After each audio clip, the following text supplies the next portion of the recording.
দিয়ে রেখেছে। আমার রাসূল সিজদা থেকে উঠতে পারতেছে না।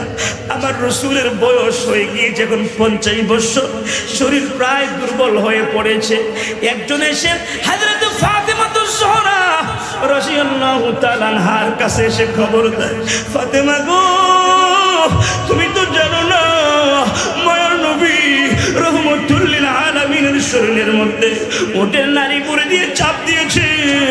আল্লাহ রাসূল সিজদার মধ্যে পড়ে কাঁদে। হযরত ফাতেমা মহিলা মানুষ দৌড়াইয়া খারে কাবা বাইতুল্লাহর সামনে যায় দেখে মায়ার নবী রহমতুল লিল আলামিন সিজদার মধ্যে পড়ে, আর আমার রাসূলের পিঠের মধ্যে উটের নাড়ি বুড়িগুলি চাপ দিয়ে রেখেছে। এত বড় বড় উটের নাড়ি বুড়ি ফাতেমা মহিলা মানুষ একা সহ্য হয় না, একা তিনি পারতেছে না। অনেক কষ্ট করার পরে আমার হাবিবের পিঠ মোবারক থেকে যে মাত্র উটের নাড়ি বুড়িগুলি সরিয়ে দিয়েছে, আমার রাসূল সিজদা থেকে উঠলেন। বাড়িতে ফাতেমা ডাক দিয়ে বলে, বাবা, ও বাবা, মক্কার মানুষ কেন আমাদের সাথে এমন খারাপ ব্যবহার করে? আপনি তো কাউকে গালি দেন না, কারোর সাথে খারাপ ব্যবহার করেন না, কাউকে আপনি কষ্ট দেন না, আপনাকে কেন মক্কার মানুষের এত কষ্ট দেয়? বাবাজি দেখো, এই আলোচনার দ্বারা বোঝা যায় রাস্তাতে বাহিরে কাদা মাটি নিক্ষেপ করে, মসজিদে নামাজ পড়তে গেলে ওদের নারী বুড়ি দিয়ে চাপ দেয়, রাস্তা দিয়ে একা ফেলে গামছা দিয়ে ফাঁস দিতে চায়। এমন অবস্থা আমার রাসূল মক্কার মধ্যে নিরাপদ আসেনি, নিরাপদ আছে। আমার রাসূল সিদ্ধান্ত নিয়েছে এই মক্কাতে আর থাকবো না। মক্কার মানুষ আমাকে আদর করে না, এই মক্কাতে আর থাকবো না।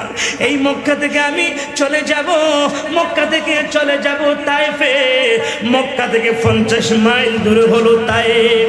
তায়েফের মানুষের কাছে গিয়ে আমি কালেমার দাওয়াত দিব, হয়তো তারা আমাকে ভালোবাসবে, তারা আমাকে মহব্বত করবে। তায়েফের মানুষেরা যদি ইসলাম গ্রহণ করে দ্বীনের দাওয়াত দেওয়া আমার জন্য সহজ হবে। কিন্তু বাবাজিরা গো, তায়েফের মানুষ আমার রাসূলকে আরো বেশি কষ্ট দিয়েছে। মক্কার মানুষ আমার রাসূলের শরীরে আঘাত করেছে কিন্তু রক্ত জড়ায় নাই। তায়েফের মানুষেরা আমার রাসূলের শরীর থেকে রক্ত জড়িয়েছে। কি বলেন ঠিক কিনা? সিরাতে খাতামুল আম্বিয়া আন-নবিয়্যুল খাতাম কিতাবের মধ্যে এসেছে, সৈয়দ আবুল হাসান আলী নদভী রাহিমাহুল্লাহ তিনি বর্ণনা করেছে, আল্লাহর হাবিবের বয়স যখন পরিপূর্ণ হয়েছে, 40 বছর যখন পূর্ণ হয়েছে, আরশের রব মহান আল্লাহ রব্বুল আলামিন হযরত জিবরাইল আলাইহিস সালামকে ডাক দিয়ে বলে, জিবরাইল,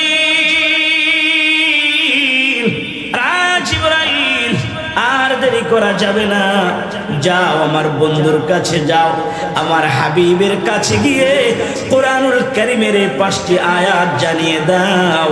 এই 5টি আয়াতের মাধ্যমে আমি আল্লাহ রব্বুল আলামিন মায়ার নবী রহমতুল লিল আলামিনকে প্রকাশ্যভাবে নবুয়ত দান করে দিলাম। জোরে বলেন সুবহানাল্লাহ।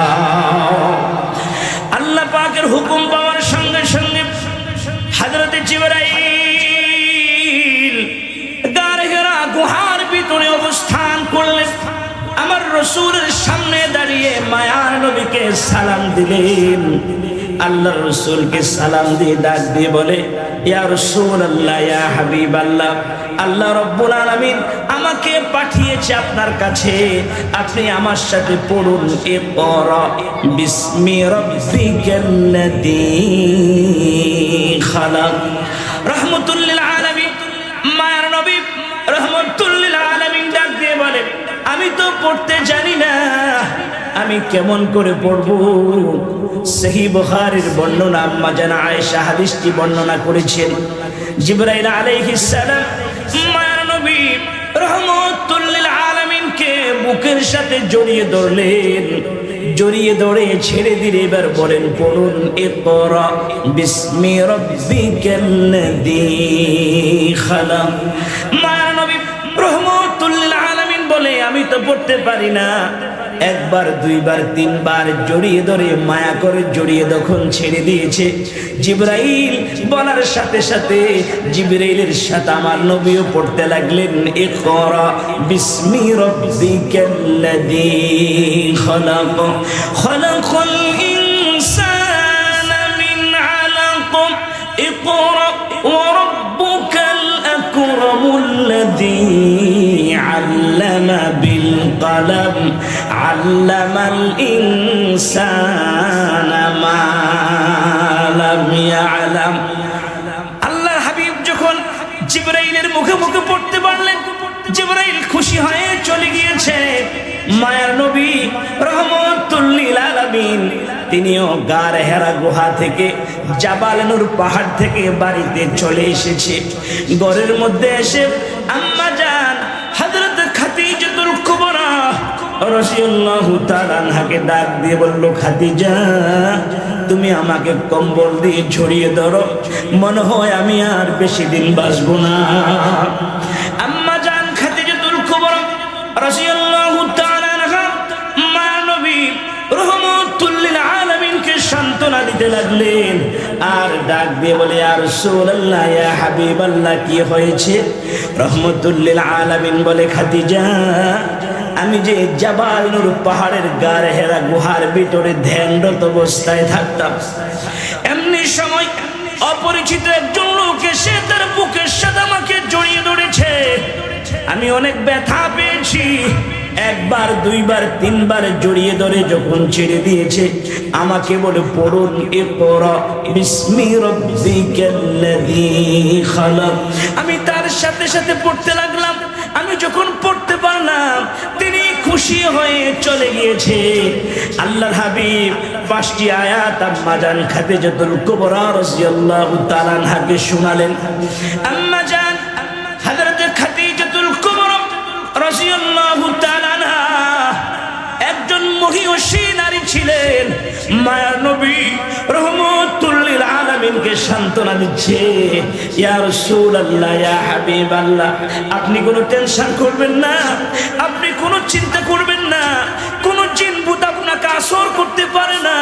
তার কারণ হলো আপনি আত্মীয়তার সম্পর্ক ঠিক রাখিছেন, গরিবদেরকে আপনি ভালোবাসেন, এতিমদেরকে আপনি খাবার খাওয়ান, এতিমের মাথায় হাত বুলান, গরিব অসহায়দেরকে আপনি সাহায্য করেন।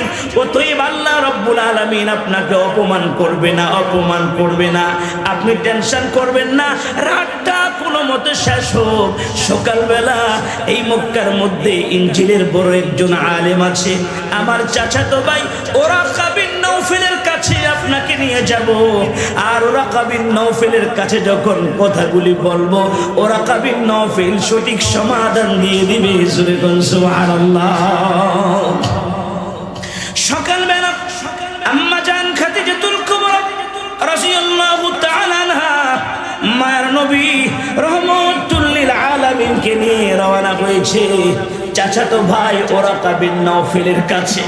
সহিহ বুখারীর বর্ণনা, ওরাকা বিন নওফেল তখন বৃদ্ধ হয়ে গিয়েছে, চোখগুলি ঝাপসা হয়ে গিয়েছে, ভালোভাবে তিনি দেখতে পায় না, শরীরটা দুর্বল হয়ে গিয়েছে। ওরাকা বিন নওফেলের কাছে গিয়ে আম্মা জান খাদিজাতুল কুবরা রাদিয়াল্লাহু তাআলা আনহা সকল ঘটনা যখন খুলে বলেছে, ওরাকা বিন নওফেল ডাক দিয়ে বলে, খাদিজা তোমাকে কোনো চিন্তা করতে হবে না। আব্দুল্লাহর বেটা মোহাম্মদকেও বলো যেন কোনো টেনশন না করে। অন্য কেউ আসে নাই, যিনি গত রাত্রে এসে আয়াতে কারিমাগুলা জানিয়ে দিলেন, তিনি তো ওই যিনি আল্লাহর পক্ষ থেকে ওহী নিয়ে মুসা নবীর কাছে আসতেন, যিনি আল্লাহর পক্ষ থেকে ওহী নিয়ে ইব্রাহিম নবীর কাছে আসতেন, যিনি আল্লাহর পক্ষ থেকে ওহী নিয়ে ঈসা নবীর কাছে আসতেন। গত রাত্রে যিনি এসেছে তিনি আল্লাহর ফেরেশতা হযরত জিবরাইল আলাইহিস সালাম, আল্লাহর পক্ষ থেকে ওহী নিয়ে মায়ের নবী রহমাতুল লিল আলামিনের কাছে এসেছে। সুবহানাল্লাহ। আল্লাহ রাব্বুল আলামিন প্রকাশ্যভাবে নবুয়ত দান করেছে। এই কথা বলে ওরাকা বিন নওফেল চোখের পানিগুলো ছেড়ে বিনায় বিনায় কান্দে। আর ডাক দিয়ে বলে, খাদিজা, এমন একটা সময় আমার কাছে তোমরা এসেছো যেই সময় আমার শরীরের মধ্যে তেমন কোনো শক্তি নেই, চোখগুলি ঝাপসা হয়ে গিয়েছে। এই কিতাব যার কাছে এসেছে, আল্লাহ রাব্বুল আলামিন যাকে নবুয়ত দান করেছে, ওই দেশের মানুষগুলি তাকে দেশে থাকতে দেয় না, দেশ থেকে তাড়িয়ে দেয়, বিতাড়িত করে দেয়। ওই সময় যদি আমি ওরাকা বিন নওফলের শরীরে শক্তি থাকতো, আমি যদি জওয়ান থাকতাম, তখন মুহাম্মদুর রাসূলুল্লাহর সাথে আমি থাকতাম। জোরে বলেন সুবহানাল্লাহ। আমার নবী বলে, আমাকে কি মক্কার মানুষেরা বের করে দিবে? এই মক্কা থেকে আমাকে থাকতে দিবে না? বাবা আমার কথা বুঝতেছেন আপনারা? ওরাকা বিন নওফল বলে, আল্লাহ পাক মহান রব্বুল আলামিন যত নবী রাসূলগণদেরকে দুনিয়ার মধ্যে পাঠিয়েছেন, সব জাতিরা সকল নবীদের সাথেই বেয়াদবি করেছে। বাবা, তোমার সাথে বেয়াদবি করবে, এই মক্কাতে তুমি থাকতে পারবা না।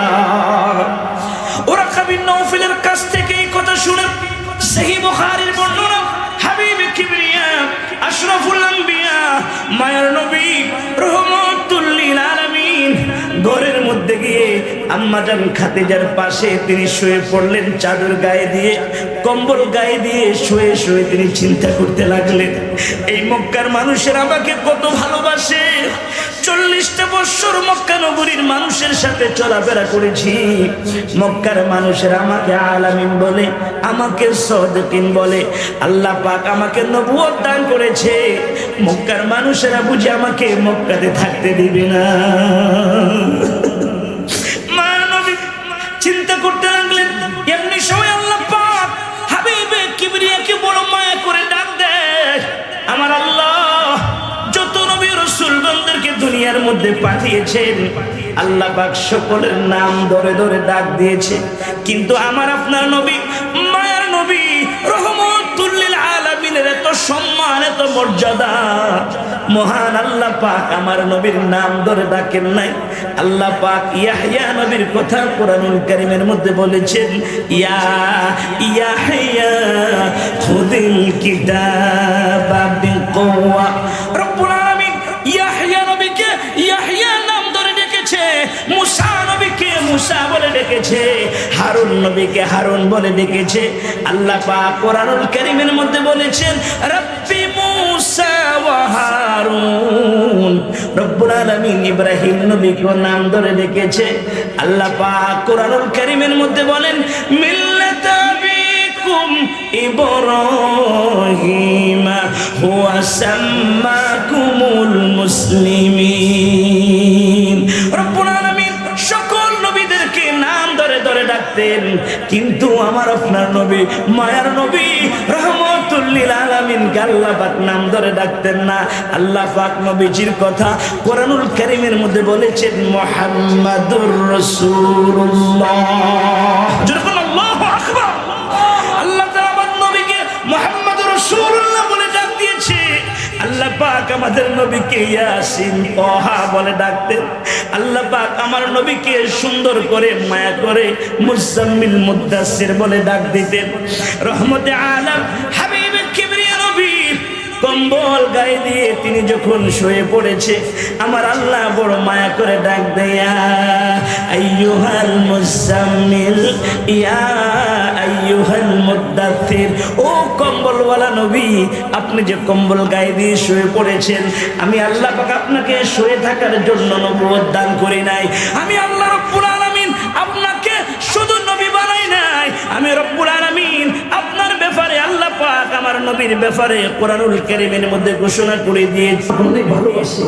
রাসূল চলে গেলেন মক্কার পাশে সাফা পাহাড়ে, সাফার পাহাড়ের মধ্যে উঠে মক্কাবাসীকে ডাক দিলেন, ইয়া সাবাহা, ইয়া সাবাহা, হে মক্কাবাসী, তোমরা কোথায় আছো? সবাই একসাথে হও। বাবাজিরা, হাদিস শরীফের মধ্যে এসেছে, মক্কা নগরীর মধ্যে একটা সিস্টেম ছিল, কেউ যদি পাহাড়ের উপর উঠে মানুষদেরকে ডাক দেয়, নারী পুরুষ সকলে একসাথ হয়ে যা, বিপদ সংকেত মানুষ মনে করে। মায়া নবী রহমাতুল লিল আলামিন সাফা পাহাড়ের উপরে উঠে যখন তিনি ডাক দিলেন, ইয়া সাবাহা, ও মক্কাবাসী তোমরা কোথায় আছো, তাড়াতাড়ি করে জড়ো হয়ে যাও। যখন এই কথা বলেছে মক্কার লোকেরা, নেতারা, নারীরা, শিশুরা সকলেই সাফা পাহাড়ের পাশে এসে জমা হয়ে গিয়েছে। আমার রাসূল পাহাড়ের উপরে দাঁড়ালেন, পাহাড়ের উপরে দাঁড়িয়ে ডাক দিল, মক্কাবাসী আমি তোমাদের কাছে জানতে চাই, 40টি বছর তোমাদের সাথে চলাফেরা করেছি, তোমাদের সাথে উঠা বসা করেছি, আমি তোমাদের কাছে জানতে চাই কোনদিন তোমার 40 বছর তুমি আমাদের সাথে চলাফেরা করেছো, কোনদিন তুমি একটা মিথ্যা কথা বলো নাই। এই জন্য আমরা মক্কার লোকেরা তোমাকে উফেদি দিয়েছি, তুমি হলা সাদিকিন। এই মক্কার মধ্যে যদি কোনো সত্যবাদী কেউ থাকে, আব্দুল্লাহর বেটা মুহাম্মদ হলো সবচাইতে বড় সত্যবাদী। সুবহানাল্লাহ। রাসূল আশ্বস্ত হলেন যে মক্কার মানুষ আমাকে বিশ্বাস করে। রাসূল দ্বিতীয় কথা বললেন, ও মক্কাবাসী বলো তো, আমি কোনোদিন তোমাদের আমানতের খেয়ানত করেছি? আমি কি কোনোদিন তোমাদেরকে ধোঁকা দিয়েছি? কোনোদিন কি তোমাদেরকে কষ্ট দিয়েছি? মক্কার মানুষেরা জবাব দেন, আব্দুল্লাহর বেটা মুহাম্মদ আপনি কোনোদিন আমানতের খেয়ানত করেন নাই, কোনদিন আমাদেরকে কষ্ট দেন নাই। এই জন্য আমরা মক্কার মানুষেরা আপনাকে একটা লকব দিয়েছি, আপনার নাম হলো আল আমিন। বলেন না সুবহানাল্লাহ। অর্থাৎ আপনি বিশ্বাসী। রাসূল বলেন, ঠিক আছে, এখন যদি আমি তোমাদেরকে বলি পাহাড়ের এই পাশে তোমরা আছো, অপর পাশে শত্রু বাহিনী অস্ত্রে শস্ত্রে সজ্জিত হয়ে দাঁড়িয়ে আছে তোমাদের সাথে মোকাবেলা করার জন্য, আমি যদি এই কথা বলি তোমরা কি বিশ্বাস করবা? বাবা আমার কথা আপনারা বুঝতেছেন? মনোযোগ দিয়ে শুনতে হবে। আমার রাসূলের আলোচনা, সিরাতের আলোচনা হচ্ছে। মক্কাবাসীর লোকেরা ডাক দিয়ে বলে, আব্দুল্লাহর বেটা মুহাম্মদ 40 বছর যেহেতু তুমি মিথ্যা কথা বলো নাই, আজকেও তুমি মিথ্যা কথা বলবা না। তুমি যদি বলো পাহাড়ের ওই পাশে শত্রু বাহিনী অস্ত্রে শস্ত্রে সজ্জিত হয়ে দাঁড়িয়ে আছে, আমাদের বিরুদ্ধে মোকাবেলা করবে, যুদ্ধ করবে, আমরা তোমার এই কথা তো বিশ্বাস করব। রাসূল আশ্বস্ত হলেন, এবারে যদি দাওয়াত দিই হয়তো মক্কার মানুষেরা কালেমা গ্রহণ করবে। সুবহানাল্লাহ। আমার রাসূল এবার মক্কাবাসীদেরকে সম্বোধন করে ডাক দিয়ে বলে, ও মক্কাবাসীরা তোমরা শোনো, ইয়া আইয়ুহান নাস কুলু লা ইলাহা ইল্লাল্লাহু তুফলিহুন। মক্কাবাসী তোমরা সকলে বলো লা ইলাহা ইল্লাল্লাহু মুহাম্মাদুর রাসূলুল্লাহ সাল্লাল্লাহু। আল্লাহর হাবিব ডাক দিয়ে বলেন, এতদিন তোমরা আমাকে চিনতে আব্দুল্লাহর বেটা মুহাম্মদ, আমার আরেকটা পরিচয় আছে। আল্লাহ রাব্বুল আলামিন আমাকে রাসূল হিসেবে মনোনীত করেছেন। আল্লাহ রাব্বুল আলামিন কোরআনুল কারীমের মধ্যে ঘোষণা করে দিয়েছেন, ইন্নী রাসূলুল্লাহি ইলাইকুম জামিআ। মহান আল্লাহ রাব্বুল আলামিন আমাকে রাসূল হিসেবে মনোনীত করেছে। অতএব তোমরা যে দেবদেবীর পূজা করো, দেবদেবীর পূজা ছেড়ে দাও, গায়রুল্লাহর ইবাদত ছেড়ে দিয়ে আসমান যিনি সৃষ্টি করেছে, জমিন যিনি সৃষ্টি করেছে, তামাম কায়নাতের মালিক যিনি, ওই আল্লাহর উপর তোমরা ঈমান আনো। আল্লাহর উপর যদি ঈমান আনতে পারো, আল্লাহ তোমাদেরকে জান্নাতের মেহমান বানাবে। আল্লাহর হুকুম যদি না মানো, রাসূলের তরিকা অনুযায়ী যদি না চলো, তোমাদের ঠিকানা জাহান্নামে হয়ে যাবে।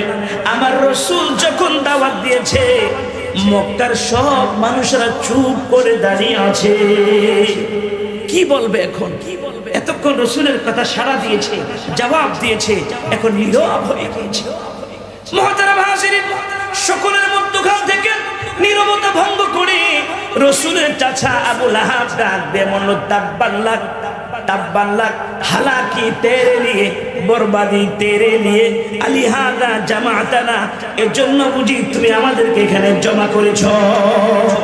আবু লাহাব ডাক দিয়ে বলে, মুহাম্মদ এর জন্য বুঝি তুমি আমাদেরকে এখানে একত্রিত করেছ, এর জন্য বুঝি তুমি আমাদেরকে এখানে জমা করেছ। দেব দেবীর পূজা বাদ দিয়ে আরেক রবের উপর ঈমান আনার জন্য, এজন্য বুঝি আমাদেরকে এখানে জমা করেছো। তাব্বাল্লা, ধ্বংস হও, জোরে কর নাউজুবিল্লাহ। আমার আল্লাহ ডাক দিয়ে বলে, হাবিব, আমার বন্ধু, আপনি কোনো টেনশন করবেন না, আপনি কোনো চিন্তা করবেন না। আপনাকে যদি কেউ গালি দেয়, আপনার শানে যদি কেউ বেয়াদবি করে, তার বিরুদ্ধে অ্যাকশন নেওয়ার জন্য আপনার পক্ষ থেকে আমি আল্লাহ যথেষ্ট। জোরে করুন সুবহানাল্লাহ। আমার আল্লাহ জানিয়ে দিলেন, ইন্না কাফাইনাকাল মুস্তাহজিইন। হাবিব, আপনি কোনো চিন্তা করবেন না, আপনি কোনো টেনশন করবেন না। যারা আপনার শানে বেয়াদবি করবে, আমি আল্লাহ তাদেরকে দেখেই ছাড়বো। সঙ্গে সঙ্গে আল্লাহ পাক কোরআনুল কারীমের মধ্যে সূরা লাহাব অবতীর্ণ করেছে। জোরে বলুন সুবহানাল্লাহ। আল্লাহ তাআলা বলেন, তাব্বাত ইয়াদা আবি লাহাবি ওয়া তাব, তাব্বাত ইয়াদা আবি লাহাবি ওয়া তাব। ধ্বংস হোক আবু লাহাব এবং তার হস্তদ্বয়। জাহাদ দিয়ে আবু লাহাব আমার রাসূলকে গালি দিয়েছে। আল্লাহ পাক সাথে সাথে আবু লাহাবের ধ্বংস কামনা করে আল্লাহ পাক সূরা লাহাব অবতীর্ণ করে দিয়েছে। মুহতারাম হাজিরিন, ভালোভাবে বোঝার চেষ্টা করুন।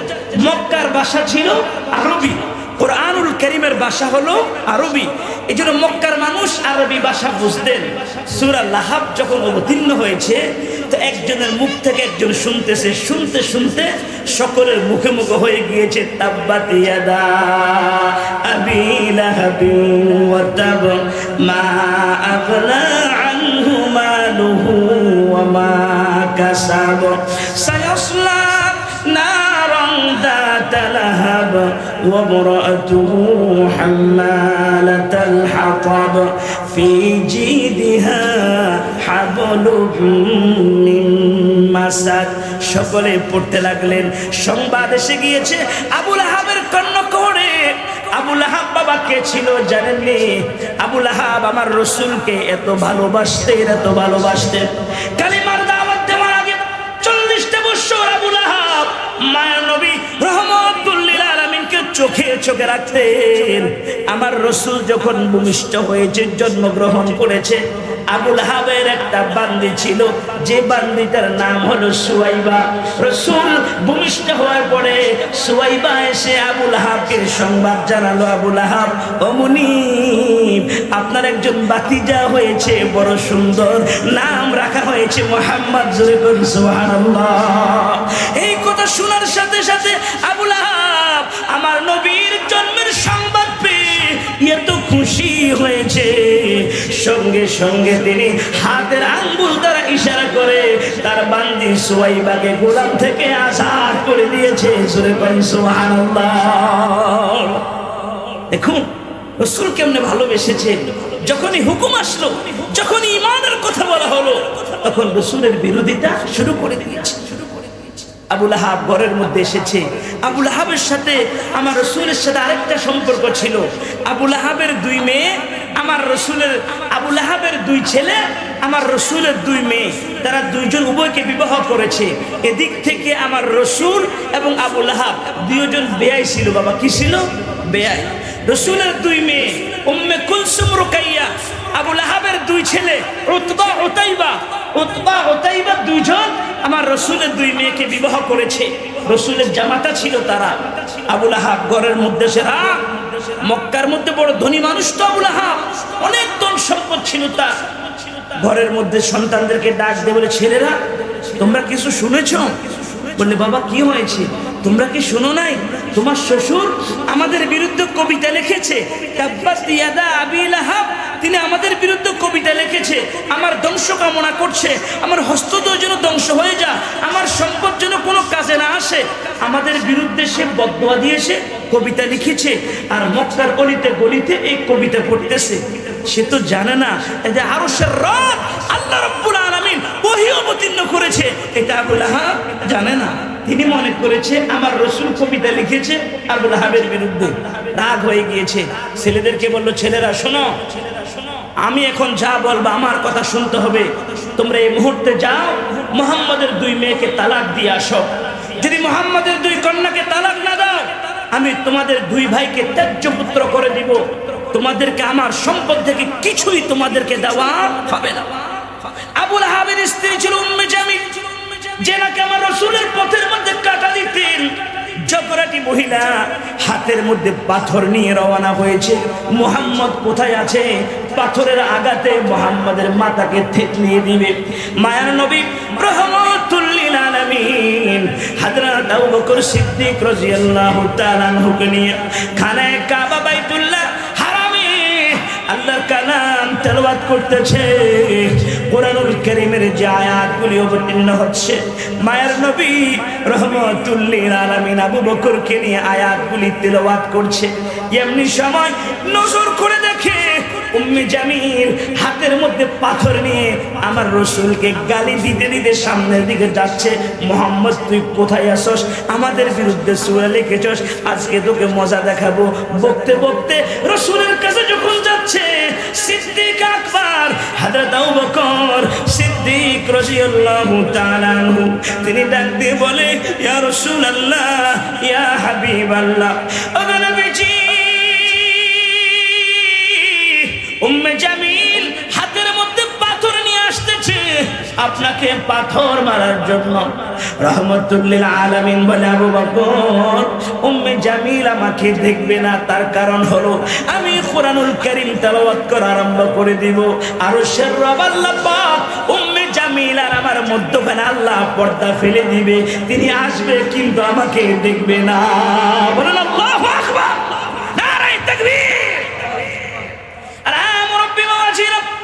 ও কলেজের টুকরো যুবক, ও পর্দার আড়ালের আম্মা জানেরা, মাগো একটু ভালোভাবে শুনো গো মা। উম্মে জামিল হাতের মধ্যে পাথর নিয়ে রাহমাতুল লিল আলামিনকে পাথর নিক্ষেপ করার জন্য খানায়ে কাবা বাইতুল্লাহর সামনে যখন যায়, আবু বকরকে দেখে, আমার রাসূলকে দেখে না। উম্মে জামিল বলে, আবু বকর তোমার বন্ধু মুহাম্মদ কই? আবু বকর কোনো কথা কয় না, উম্মে জামিল দেখে না। উম্মে জামিল আবু বকরকে বলে, আজকে তোমার বন্ধু মুহাম্মাদের ভাগ্যটা ভালো, না হয় যদি কাছে পেতাম, পাথর নিয়ে এসেছি, পাথর মাথার মধ্যে পাথর মেরে মাথাটা ফাটিয়ে দিতাম। কতক্ষণ পর্যন্ত ঝগড়াঝাটি করে তিনি চলে গেলেন। আবু বকর আমার নবীকে বলি, ইয়া রাসূলুল্লাহ, ইয়া হাবিবাল্লাহ, উম্মে জামিল আমাকে দেখেছে, আপনাকে দেখে না। রাসূল বাড়িতে চলে গিয়েছে। সকালবেলা আবু লাহাবের দুই ছেলে উতবা ও তাইবা বিনা দাওয়াতে শ্বশুর বাড়িতে হাজির। যাইয়ে দরজা টোকা দিচ্ছে, মুহাম্মদ আমার রাসূলের সাথে বেয়াদবি আরম্ভ করে দিয়েছে। গিয়ে যে বলে, আপনি নাকি আমাদের বিরুদ্ধে কবিতা লিখেছেন, এত বড় সাহস আপনাকে কে দিয়েছে? আমার আব্বা বলেছে আমরা দুই ভাই আপনার দুই মেয়েকে তালাক দেওয়ার জন্য। এ কথা বলে রাসূলের মুখের সামনে দুই ভাই হাবিবে কিবরিয়ার দুই মেয়েকে তালাক দিয়ে দিয়েছে। বলেন না নাউযুবিল্লাহ। তালাক দিয়ে ক্ষান্ত করেন না। সিরাতের কিতাবের মধ্যে লেখে উতাইবা মুখের মধ্যে থুথু জমা করে আমার রাসূলকে থুথু নিক্ষেপ করেছে। ইমাম ইবনে কাসির রাহিমাহুল্লাহ তাফসীর ইবনে কাসিরের মধ্যে লিখেছেন, মায়ার নবী রাহমাতুল লিল আলামিন একটু আলাদা হয়ে গিয়েছে। আল্লাহর হাবিবের শরীরের মধ্যে থুথু পড়ে না, কিন্তু মায়ার নবী এত কষ্ট পেয়েছে, দুই মেয়েকে তালাক দিয়েছে, এত কষ্ট পায় নাই। উতাইবা যে থুথু নিক্ষেপ করেছে, মায়ার নবী অন্তরে অনেক ব্যথা পেয়েছে। আসমানের দিকে হাত তুলে আমার আল্লাহকে ডাক দিয়ে বলে, মালিক প্রভু, তাকিয়ে দেখো উতবা উতাইবা আমার দুই মেয়েকে তালাক দিয়েছে, এদের অধিকার আছে, আমি কিছুই বলি নাই। কিন্তু উতাইবা যে বেয়াদবি করেছে আমি সহ্য করতে পারি না। আয় আল্লাহ, চার পাওয়ালা একটা জানোয়ার দিয়ে উতাইবাকে জনমের মতো তুমি শিক্ষা দিয়ে দিও। আমার রাসূল বদদুয়া দিতে দেরি কবুল হতে। উতবা উতাইবা বাড়িতে চলে এসেছে। আবু লাহাব ডাক দিয়ে বলল, ছেলে তোমরা কি করেছো? উতবা উতাইবা খুশিতে ডাক দিয়ে বলল, বাবা গো তুমি যে বলেছ আমরা দুই ভাই মুহাম্মদের দুই মেয়েকে তালাক দিয়ে এসেছি। উতবা ডাক দিয়ে বলে, বাবা এতটুকু শেষ নয়, উতাইবা বেয়াদবি করেছে, মুখের মধ্যে থুথু জমা করে আমার শ্বশুরের চেহারা মোবারক বরাবর থুথুনি খেয়ে পড়েছে। আমার রাসূল এত কষ্ট পেয়েছে, আসমানের দিকে হাত তুলে উতাইবার জন্য বদদুয়া করেছে। আবু লাহাব ডাক দিয়ে বলে, ছেলেরা রে ছেলেরা, কেন বেয়াদবি করেছ? মুহাম্মদ যেহেতু বদদুয়া দিয়েছে, মাবুদের দরবারে সাথে সাথে কবুল হয়ে গিয়েছে। আবু লাহাব বুঝতেন আমার রাসূল যে সত্য নবী। আবু লাহাব জানতেন ক্ষমতার কারণে, দাপটের কারণে, অহংকারের কারণে ইসলাম গ্রহণ করে নাই। তিনি বড় কান্না করতে লাগলেন, উতাইবা তোর জীবন শেষ হয়ে যাবে। আবু লাহাব দুর্বল হয়ে পড়ছে, উতবাকে ব্যবসার কাফেলার সাথে পাঠিয়ে দিয়েছে। কাফেলা সিরিয়া যাবে, সিরিয়ার কাফেলার সাথে কাকে পাঠাবে? আবু লাহাব ডাক দিয়ে বলল, কাফেলার লোকেরা রে, আমার সন্তান উতাইবাকে তোমাদের সাথে নিয়ে যাও। খবরদার আমার ছেলে উতাইবাকে তোমরা চোখে চোখে রাখো, জংলার বাঘ যেন উতাইবাকে খেয়ে না ফেলে। কাফেলার লোকেরা ডাক দিয়ে বলে, নেতার ছেলে নেতা, কোনো সমস্যা হবে না, আমরা চোখে চোখে রাখবো, কষ্ট যেন না হয়। সিরিয়ার সাথে কাফেলার সঙ্গে উতাইবা রওনা হয়েছে। কাফেলা ব্যবসায়ী কাফেলা সিরিয়ার দিকে রওনা হয়েছে। সিরিয়া থেকে একটু আগে একটা জায়গা আছে, কিতাবের মধ্যে লেখে ওই জায়গাটার নাম হলো জারকা নামক জায়গা। জারকা নামক জায়গা তারা তাবু ফেললেন। তাবু যখন ফেলেছে, তাবুর মধ্যে কাফেলার লোকেরা তাদের ব্যবসার মাল সামানগুলি মধ্যখানে রেখেছে। মধ্যখানে রেখে উতাইবাকে তাবুর মধ্যখানে রেখে দিয়েছে। চতুর্পাশে কাফেলার লোকেরা শুয়ে পড়েছে। উতাইবা একটু বের হলে নজর করে দেখে পাশে একটা জঙ্গল দেখা যায়। জঙ্গলার বাঘ বড় বড় করে উতাইবার দিকে তাকিয়ে আছে। বলুন আল্লাহু আকবার। উতাইবা ভয় পেয়ে গিয়েছে। কাফেলার লোকদেরকে ডাক দিয়ে বলে, রে কাফেলার লোকেরা, পারবানি এই বাঘের হাত থেকে আমাকে বাঁচাতে? কাফেলার লোকেরা বলে, চিন্তা করেন না, আপনাকে আমরা মধ্যখানে শোয়াবো। বাঘ যদি আসে, দুই একজনকে খেয়ে বাঘ চলে যাবে। কাফেলার লোকেরা তো আর এত কিছু জানে না, সকলে শুয়ে পড়েছে। উতাইবাকে মধ্যখানে রেখেছে, দুইজন দারোয়ান রেখে দিয়েছে। ফালাক্রমে তোমরা পাহারা দিবা, এরপরও যদি বাঘ আসে, দুই একজনকে খেয়ে বাঘ চলে যাবে। নেতার ছেলে নেতাকে বাঘ খেতে পারবে না। আমার আল্লাহ ডাক দিয়ে বলেন, জংলার বাঘ, উতাইবার শরীরের গন্ধটা আমি আল্লাহ তোমার নাকের মধ্যে দিয়ে দিলাম। উতাইবাকে ছাড়া অন্য কোনো মানুষের কোনো ক্ষতি করবা না। এই কথা বলে গভীর রজনীতে আল্লাহ জংলার বাঘ ছেড়ে দিয়েছে। তাওহীদের কালেমা পড়ে মুসলমান হয়ে গিয়েছি। নারে তাকবীর, নারে তাকবীর। শুনে রাখো, আমি ওমর আব্দুল খাত্তাবের সামনে এতদিন তোমরা ইসলামের বিরুদ্ধে কথা বলেছ, মুহাম্মদ রাসূলুল্লাহর বিরুদ্ধে কথা বলেছ। আজকের এখন থেকে কেউ যদি মায়ার নবী রহমতুল লিল আলামিনের বিরুদ্ধে কেউ যদি কথা বলে, ওমরের তরবারির আঘাত থেকে মক্কার একজন কাফেরও বাঁচতে পারবে না। আবু জাহেলের মাথা খারাপ হয়ে গেল। কি পাঠাইলাম, কি হইল, কি জন্য পাঠালাম? আবু জাহাল উমরের বাবা খাত্তাবকে বুঝায়, খাত্তাব তোমার ছেলেকে বুঝাও না। আবু জাহাল ডরে পালিয়ে গেছে, না জানি উমর আবার কি করে। উমর রাগের ব্যাপারে তো জানে, উমর করো। খাত্তাবকে বলে, তুমি তোমার ছেলেকে বুঝাও না। খাত্তাব, উমরের বাবা খাত্তাব হযরত উমরকে বুঝাচ্ছে, বাবা মুহাম্মদের কথা শুনিও না, নতুন ধর্ম ছেড়ে দাও, বাপ দাদার ধর্মে ফিরে আসো। মুহাম্মদ একটা পাগল, জোরে কর নাউজুবিল্লাহ। উমর ডাক দিয়ে বলে, বাবা বাবা গো, আপনি আমার জন্মদাতা পিতা, এই কারণে প্রথমবারের মতো আপনাকে ছেড়ে দিয়েছি। আর একটি বার যদি মায়ের নবী রহমাতুল লিল আলামিনের বিরুদ্ধে একটা কথা বলেন, ওমর তরবারি চালাতে দেরি করবে না।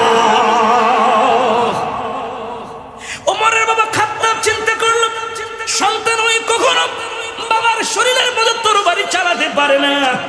উমরের বাবা খাত্তাব আবার উমরকে বুঝালো কড়া কণ্ঠে, উমর খবরদার, ফিরে আসো আগের ধর্মে, নতুন ধর্ম ছেড়ে দাও, কালেমা ছেড়ে দাও। আমার নবীর শানে যখন বাজে মন্তব্য করা আরম্ভ করে দিয়েছে, আমার নবীর বিরুদ্ধে যখন বাজে মন্তব্য আরম্ভ করে দিয়েছে, কলিজার টুকরা যুবকেরা নবীর ভালোবাসা কেমন ছিল উমর আব্দুল খাত্তাবের কলিজায় উমর বরদাস্ত করতে পারে নাই, সহ্য করতে পারে নাই। খোলা তরবারি লইয়া আল্লাহু আকবার বলে খাত্তাবের গর্দানে এত জোরে একটা আঘাত করেছে, আঘাত দিতে দেরি, খাত্তাবের গর্দান থেকে কল্লাটা আলাদা হতে দেরি হয় নাই। জোরে কোন আল্লাহু আকবার। কাফেররা ভয়ে পালিয়ে গিয়েছে। কাফের মুশরিকেরা মুসলমানের বিরুদ্ধে শক্ত অবস্থান নিয়েছে, শক্ত অবস্থান নিয়েছে মুসলমানদের বিরুদ্ধে। মুহতারাম হাজিরিন, আল্লাহ রাসূল দেখলেন যে অবস্থা শুরু করে দিয়েছে, এভাবে তো কঠিন হয়ে যাচ্ছে। আল্লাহর হাবিব 101 জনকে হযরত জাফর বিন আবু তালিবের নেতৃত্বে 101 জন সাহাবীকে পাঠিয়ে দিয়েছে আবিসিনিয়ার হিজরত করার জন্য। আবিসিনিয়ার বাদশা নাজ্জাশীর দেশে পাঠিয়ে দিয়েছে। 101 জন হযরত জাফর বিন আবু তালিবের নেতৃত্বে চলে গিয়েছে। কেননা মক্কার মধ্যে কাফেররা যারা মুসলমান আছে, এদের বিরুদ্ধে তারা মুসলমানদের নির্যাতন নিপীড়ন আরম্ভ করে দিয়েছে। মক্কার মধ্যে মুসলমান বড় কষ্টে আছে। আবু জাহাল 2 জন দূতকে আনলো, আইনা আবু জাহাল অনেক পুরস্কার দিয়েছে, উপঢৌকন দিয়েছে, হাদিয়া দিয়েছে, স্বর্ণ গয়না দিয়ে, উপঢৌকন দিয়ে ডাক দিয়ে বলে যাও তোমরা আবিসিনিয়ার চলে যাও, আবিসিনিয়ার গিয়ে আবিসিনিয়ার বাদশা নাজ্জাশীর কাছে যাও, উপঢৌকন গুলা তিনাকে দিবা, আর বলে দিবা তিনি যেন আমার দেশের 101 জন লোককে তোমার সাথে ফেরত পাঠায়। আবু জাহালের কথা শুনে আবু জাহালের পক্ষ থেকে 2 জন নেতা অনেক উপঢৌকন, স্বর্ণ গয়না, টাকা পয়সা নিয়ে চলে গিয়েছে আবিসিনিয়ার হাবশার বাদশা নাজ্জাশীর কাছে। নাজ্জাশীর কাছে গিয়ে ডাক দিয়ে বলো, মহামান্য বাদশা, আমার দেশের কিছু খারাপ লোক, আমার দেশের সুর ডাকাত কিছু খারাপ লোক আমার দেশ থেকে পালিয়ে আপনার এখানে এসেছে। 101 জন লোক আমাদের দেশের নেতা আমাকে পাঠিয়েছে এদেরকে ফেরত নেওয়ার জন্য, মেহেরবানি করে আপনি ওনাদেরকে ফেরত দিয়ে দেন। মুহতারাম হাজিরিন, যার কেউ নাই তার আছে কে? যারা বলেন কে আছে? আল্লাহ আছে। মুহতারাম হাজিরিন, এতদিন 101 জন মুসলমান আবিসিনিয়ার আছে, বাদশা নাজ্জাশী জানতো না। আজকে যখন আবু জেহেলের লোক হাবশার বাদশা নাজ্জাশীর কাছে 101 জন লোককে চেয়েছে, তিনি এখন জেনেছে। ডাক দিয়ে বলল, 101 জন লোক কোথায় আসো? তোমরা আমার কাছে আসো। 101 জন লোক হাবশার বাদশা নাজ্জাশীর সামনে যখন দাঁড়িয়েছে, তিনি ডাক দিয়ে বলো, তোমাদের লিডারকে, তোমাদের নেতাকে? হযরত জাফর বিন আবু তালিব তিনি দাঁড়িয়ে গেলেন। জাফর বিন আবু তালিব তিনি যখন দাঁড়িয়ে গিয়েছে হাবশার বাদশা নাজ্জাশীর কাছে, তিনি আল্লাহর রাসূলের প্রশংসা করলেন, আল্লাহর কথা বললেন। আল্লাহর কথা বলে কোরআনুল কারীম থেকে সূরা মারইয়ামের কয়েকটা আয়াত তেলাওয়াত করে শোনালেন। কাফহা ইয়া আইন সাদ যিকরু রাহমাতি রাব্বিকা আবদাহু যাকারিয়া ইযা নাদা রাব্বাহু নিদাআন খাফিয়া। কয়েক রুকু পর্যন্ত তেলাওয়াত করলেন। ঈসা নবীর কথা সূরা মারইয়ামের মধ্যে আছে, মারইয়ামের কথা সূরা মারইয়ামের মধ্যে আছে। হাবশার বাদশা নাজ্জাশী তিনি খ্রিস্টান ছিল।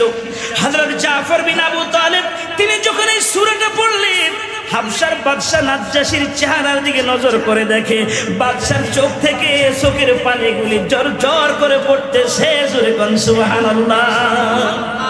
হাবশার বাদশা বলে, শোনো, 101 জনকে আমি তোমাদের সাথে দিব না, যাও হাদিয়া তোবা স্বর্ণ গয়না যা সব নিয়ে যাও, তোমাদেরকে দিব না। তোমরা বলেছো এরা চোর, তোমরা বলেছো ডাকাত, তোমরা বলেছো সন্ত্রাস, এরা যা আমাকে পড়ে শোনালো, এদের মতো ভালো মানুষ আর কেউ নাই। এখন থেকে থেকে 101 জন আবিসিনিয়ারের রাষ্ট্রীয় মেহমান, বলেন না সুবহানাল্লাহ সুবহানাল্লাহ। যার কেউ নাই তার আছে কে বাবা? আল্লাহ তাআলা আছে। আবু জাহেলের দুজন তারা পররাষ্ট্র মন্ত্রণালয়ের দায়িত্বে যারা ছিল, দুজন ফিরে এসেছে। যখন ফিরে এসেছে আবু জাহালের কাছে, এখন আবু জাহালের মেজাজ ঠান্ডা না গরম? বাবা আমার কথা বুঝতেছেন? 101 জনকে যদি ফিরিয়ে আনতে পারতো তাহলে তার মেজাজটা ঠান্ডা থাকতো। যেহেতু ফিরে আসে নাই, মেজাজটা এখন গরম। বাবাজিরা আমার, মুখতাসার কিছু কথা বলে তারপর আমি শেষ করে দিই। একটি ফিনিশিং দিচ্ছি।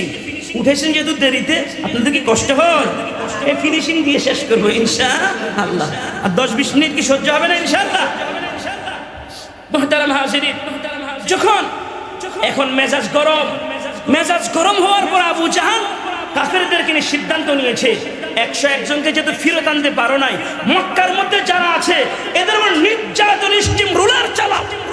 মুহাম্মদের সাথে কোনো সম্পর্ক আর রাখা যাবে না। মেরে মুহতারাম হাজিরিন, নবুয়তের 7ম বছর মুহাম্মদ রাসূলুল্লাহ সাল্লাল্লাহু আলাইহি ওয়াসাল্লাম সহ যত মুসলমান ছিল, মুসলমান নর নারী শিশু সহ যারা আছে সবাইকে তারা বন্দী করে ফেলেছে। শিহাবে আবু তালেব জেলখানার ভিতরে তারা বন্দী করে রেখেছে। আমাদের নবী মুহাম্মদ রাসূলুল্লাহ সাল্লাল্লাহু আলাইহি ওয়াসাল্লামকে যোগাযোগ বন্ধ, সম্পর্ক বন্ধ। তারা একটা শার্ট করেছে, তারা একটা কাগজ লিখেছে, মুসলমানদের সাথে কোনো সম্পর্ক রাখা যাবে না। মুরব্বী বাবাজিরা আমার, শিশুরা ছিল, নারীরা ছিল, মানুষেরা ছিল। আমার রাসূল 3 বছর পর্যন্ত রাসূলকে অবরোধ করে রেখেছে। কোনো কিছু মুসলমানের কাছে বিক্রি করতো না। ব্যবসায়ী কাফেরা আসলো, সেখানে দাম বাড়িয়ে নিত, মুসলমানের কাছে বিক্রি করতো না। গাছের লতা পাতা খেয়ে মুসলমানেরা অনেক কষ্ট করেছে। 3 বছর পরে নবুয়তের 10ম বছর আবু তালিবের কাছে মায়ার নবী রহমতুল্লিল আলামিন বলে, চাচা যান, আজকে একটা কথা আমি আপনাকে বলতে চাই। চাচা গো, সেই কথাটি হলো, আমাদের বিরুদ্ধে তারা যে কাগজ লিখেছে, মক্কার মধ্যে যে আইন করে তারা খানে কাবা বাইতুল্লাহকে লটকিয়ে রেখেছে, ওই কাগজের মধ্যে যত জায়গা আল্লাহর নাম আছে, আল্লাহর নাম ছাড়া বাকি সবগুলি লেখা উলি পোকা খেয়ে ফেলেছে। আবু তালেব বলে, ঠিক আছে, তোমার কথা যদি সত্যি হয় তোমাকে আর কেউ জেলখানাতে রাখতে পারবে না। আবু তালেব চলে গিয়েছে, যে দেখে মক্কার পাশেই কাফেররা বসে মিটিং করতে, কি আনন্দ, কি খুশি। রাসূলকে কষ্ট দিচ্ছে, মুসলমানদেরকে কষ্ট দিচ্ছে। বাবা, ইসলামে তো সহজে আমাদের কাছে আসে না। আবু তালেব ডাক দিয়ে বলে, আবু জাহাল, তোমরা যে কাগজ লিখে তো শর্ত লিখে যে আইন কানুন করেছো, বাতিজা মুহাম্মদ আমাকে তথ্য দিয়েছে, সেখানে আল্লাহর নাম ছাড়া আর কোনো লেখা নাই, সব উই পোকা খেয়ে ফেলেছে। এটা যদি সত্য হয়, মুসলমানদেরকে আর শিহাবে আবু তালেবের পাহাড়ে বন্দী করে রাখতে পারবা না। বলে, ঠিক আছে যাও।